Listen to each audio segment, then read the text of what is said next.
Hey guys, three things to talk about today. First one is going to send a box of snacks to somebody. Second thing is want to explain why there's no ads on our videos at the moment. Some of you might be appreciating that. Third thing is want to talk about a recent survey that was done that checked the English levels of different countries around the world and how Japan fared on that. So first one is we put on our English Friendly Japan Facebook page, we put a post there about the snacks and people have comments, and we went randomly through the comments and the 2-year-old said stop, and we stopped, and it stopped on Ed. So we're going to tell, Ed is going to tell us, please Ed, tell us your address, and then we will tell Freedom Japanese Market your name and address, and they will send you a box of snacks. So again, if you want snacks from Japan, Freedom Japanese Market are the people to get your snacks from. They will send you a really good box of goodies, just like the one they're going to send Ed. Good on you, Ed. Next one is, no ads. Why is there no ads on our videos this week? What happened was we promised our patrons that if our patronage got to, or the support we got on Patreon, our first goal was reached on Patreon, that as long as that goal was being reached, every new video would have its ads turned off. And we actually reached that lower goal, how long ago? About a week ago.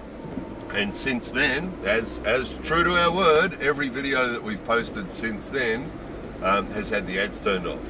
So that's why you're not being subjected to ads. So if you want to thank anybody for that, you can thank our 190 patrons, because it's because of them that you can watch our videos this week without any ads on them, which is nice, isn't it? Now the next goal on Patreon is, if we reach our next goal on Patreon, we'll turn the ads off on all our videos, which means those people who like to sit there and go through playlists and watch video after video after video won't have to watch any ads at all. There'll be no ads on the videos at all, which would be pretty cool, wouldn't it? So some people always also say that they find that satisfying because it's sort of like raising a middle finger to YouTube, because it means if the ads are turned off, we're not paying YouTube to watch our videos, right? You can watch our videos without having to watch the ads. So if we can reach our next goal on Patreon, so if you're not supporting us on Patreon already and you don't like watching ads, you like watching our videos but you don't like ads, you might want to support us on Patreon, help us reach the next goal, and then we can go to the setting and turn off our ads on every video all at once, poof, which would be sort of fun, wouldn't it? So there's that. And then the third thing was, some of you have been with us a while might remember, about 7 years ago, when did Tokyo get the Olympics? It was about 7 years ago, maybe. And at the time, it's sort of good to use things like that as a motivator, isn't it? You know, the Olympics is coming, so let's do this, you know? And there's been a lot of that sort of talk over the last 7 years. The Olympics are coming, so we need to do this. The Olympics are coming. A couple of odd ones. Here's an odd one. The Olympics are coming, so let's execute the people that are on death row. It really happened. It really happened. They decided they didn't want to do any executions when it was getting close to the Olympics because it would be bad PR. So they actually did choose to execute some people that were on death row to get them out of the way, so they didn't have to do it when the Olympics was on. Isn't that a heavy one?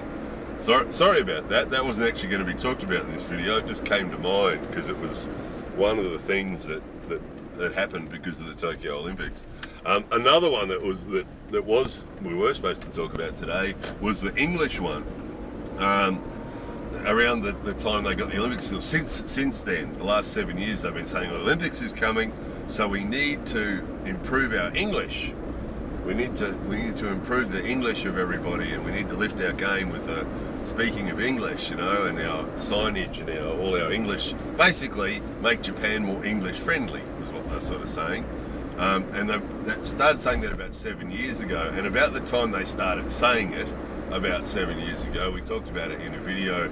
We've talked about it a couple of times since too, and our prediction was that the coming of the 2020 Olympics wouldn't change anything and the English level would not improve. That was our prediction, based on the fact that we know that even though they talked about it, they talked about the government, they being the government, the Japanese government talked about improving English in Japan, but they didn't do anything.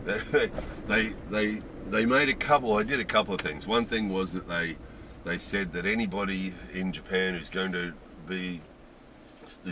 study, wants to be an English teacher and they're at university to be an English teacher, has to go overseas for 3 months, right?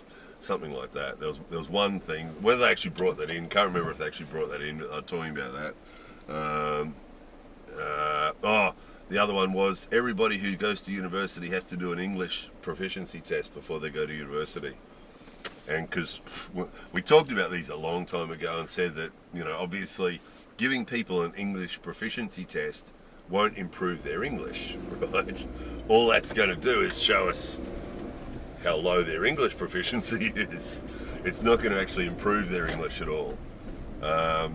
So these were our predictions that nothing would change, you know. And it actually turns out we were wrong. They got the results. They tested the English levels in 100 countries where English is spoken as a second language. And Japan was number 53 out of 100 and had actually dropped in their rankings. So the actual English proficiency in Japan, or their ranking for English proficiency since the last time they were tested, is actually lower now. It's lower now than it was before. So it's got worse, basically. English proficiency in Japan has got worse relative to the other countries since the last time it was tested. So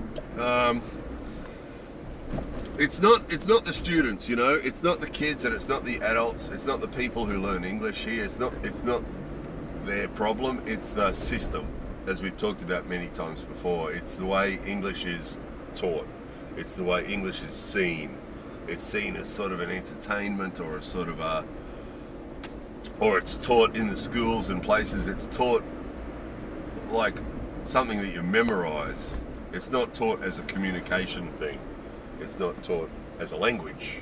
It's taught as a thing that you memorize, like you might memorize history dates or things like that, you know. That's the way it's taught, you know, and obviously it doesn't work, does it? So instead of, and we said this 7 years ago, instead of the government or the department concerned going to one of the countries that is proficient, obviously, you know, go to one of the top countries that is proficient in English and see how they've done it, see what they do there and why their English is so proficient, and learn from that and come back in Japan to Japan and apply it, and, you know, change the way that English is taught here and the way it's experienced here, which would obviously be worthwhile. They haven't done that. And that's typical. We see that a lot when there's problems. Instead of looking at the people that don't have that problem and that handle it better and handle it, you know, that don't have that problem or deal with it better, instead of doing that and learning from them and adapting a new system or a new way of doing it, they just try to make do with the systems that they already have. You know, and again, it's that inertia to change. It's that lack of wanting things to change. You know, the old guys that run the place don't want things to change, really. They just like things the way they are. They're not interested in doing things differently. And that's, again, as with all our videos, we're not being critical. This is just what it is. It's just what's happening. Again, we're not criticizing. We're just saying this is what we see. This is what we hear.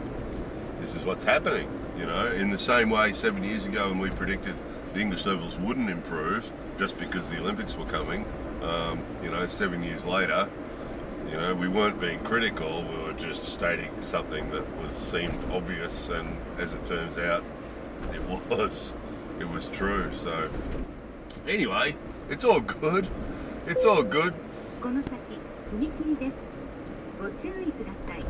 So there's that. So it motivates us more with our English-friendly directory. That's why we started it. An English-friendly directory wouldn't work in most European countries because they don't need it. You don't need it. Pretty well anywhere you go, there'll be someone who can speak English and information in English. The reason we started our English-friendly directory is that we know it's very necessary here. It's very useful. It's very, very useful here. A very useful tool for this very reason. To actually track down the real English and the places that have real English in it, you know, where you can actually do business and deal with them in English, is much harder in Japan. That's why we started that directory, you know. So, anyway, there's that. So we'll send Ed, let us know your address. We'll send you your snacks. We'll get Freedom Japanese Market to send you your snacks. Yeah, enjoy watching videos without ads. If you want to make that permanent on all videos, help us get up to our next goal on Patreon. That'll sort that. And yeah, as far as English is concerned, a lot of people like it, the fact that there's not a lot of English in Japan and that everything's done in Japanese. A lot of people argue it, get really upset about this and say, it's Japan, the language is Japanese, they don't have to speak English. We totally agree with that, and we've never said anything to the contrary. It's the Japanese government who talk about wanting the English to get better. It's not us. We're not pushing for it. We're not criticising it or anything. It's the Japanese government that say they want the English level in Japan to improve. It's them, not us, okay? We're not saying they need to change anything. You know. Oh, I lost our front camera again. Don't know what's going on with that camera. Anyway, there was all of that. Speaking of the English Friendly Directory, anyone who hasn't seen it, check that out. Some people find that quite a useful tool. If they're either living in Japan permanently or visiting Japan, there's some stuff on there. If you haven't seen it already, check it out. EnglishFriendlyJapan.com, our English Friendly Directory. Anyway, there's that. More videos coming soon.